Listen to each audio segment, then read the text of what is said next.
நான் இங்கே இந்த ஒரு பேன் சுட வச்சுருக்கேன் பீட்ரூட் சட்னி பண்ணுறதுக்கு. முதல்ல எண்ணெய் ஊற்றிக்கலாம். சரியா? எண்ணெய் காஞ்சி வரும்போது இப்போது நம்ம உளுந்தம்பருப்பு, இது வந்து அபவுட் ஒரு 1 டேபிள் ஸ்பூன் இல்லைன்னா 1.5 டேபிள் ஸ்பூன் இருக்கும். இந்த அளவுக்கு நீங்கள் போடணும். போட்டிங்கன்னா தான் அது டேஸ்ட்டாக வரும். எந்த சட்னினாலுமே உளுந்து மட்டும் போட்டு நீங்கள் வறுத்தீங்க அப்படின்னா தான் அந்த டேஸ்ட்டு வந்து கரெக்டாக வரும். கடுகு இந்த ஸ்டேஜில் வந்து இந்த ஸ்டேஜில் கடுகு போடக்கூடாது. கடைசியில் தாளித்து போடணுன்னா கடுகு போடலாம். இப்போ இது வந்து சேர்த்து நம்ம அரைக்க போகிறோம். ஸோ அதுக்கு வந்து கண்டிப்பாக இந்த ஸ்டேஜில் கடுகு போட்டால் டேஸ்ட்டே நல்லா இருக்காது. ஸோ இந்த ஸ்டேஜில் இது நல்லா செவக்க வறுக்கணும். இது நல்லா செவந்து வரும்போது இங்கே வந்து வெங்காயம், கருவேப்பிலை, அதே மாதிரி இதில் வந்து பூண்டு அண்ட் வத்தல் வந்து பீட்ரூட்டுங்கிறதுனால பீட்ரூட் வந்து கண்டிப்பாக நமக்கு கொஞ்சம் ஸ்வீட்னஸ் நிறைய இருக்கும். அதனால் வத்தல் வந்து கொஞ்சம் ஜாஸ்தி போட்டுக்கோங்க. இப்போ வந்து அந்த டேஸ்ட்டு நல்லா வரும்.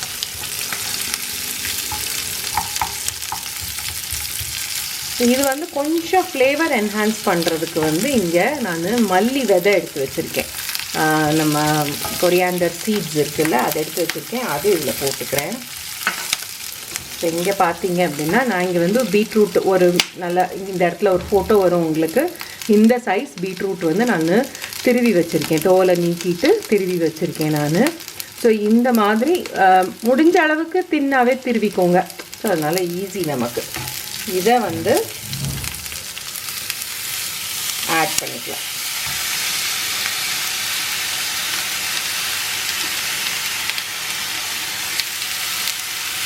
பார்த்தீங்களா கையெல்லாம் எப்படி நேச்சுரலாக மெஹந்தி.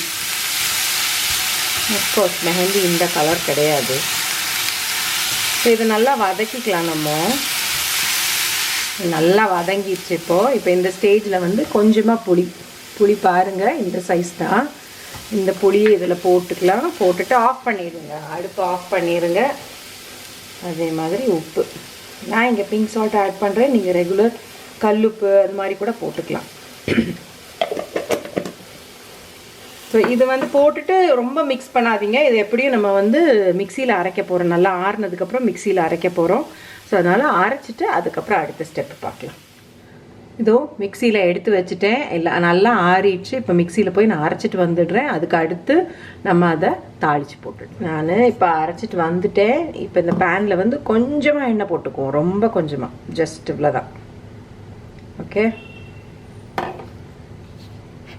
இப்போ இதை நான் வலிச்சு இதில் போட போகிறேன்.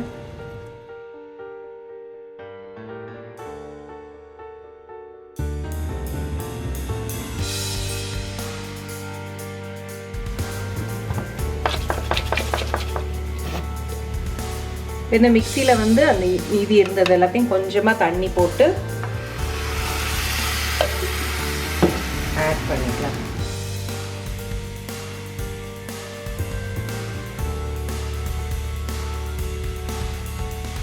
இது வந்து இன்னொரு 2 minutes இந்த மாதிரி அடுப்பில் இருக்கட்டும்.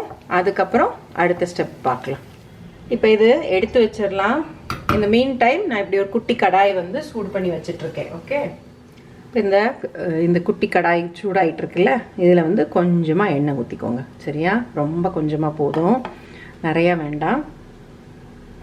இதில் வந்து கடுகு, இது வந்து ஜஸ்ட் வந்து உங்களுக்கு ஒரு பார்க்குறதுக்கும் நல்லா இருக்கணுன்றதுக்காகவும், அந்த சட்னி தாளித்து போட்டால் அது ஒரு வாசம் இருக்கும்ல, அதுக்காக மட்டும்தான் இந்த ஸ்டேஜில் வந்து நான் கருவேப்பிலை மட்டும்தான் நான் போடுறேன். நீங்கள் வந்து உங்களுக்கு வந்து பார்க்குறதுக்கு அழகாக இருக்கும் அப்படின்னு சொல்லிட்டு ஒரு வத்தலோ இல்லைன்னா வேறு ஏதாவது போடணும், லைக் பச்சை மிளகா போட்டிங்கன்னா கலர் காம்பினேஷனும் ரொம்ப நல்லாயிருக்கும்.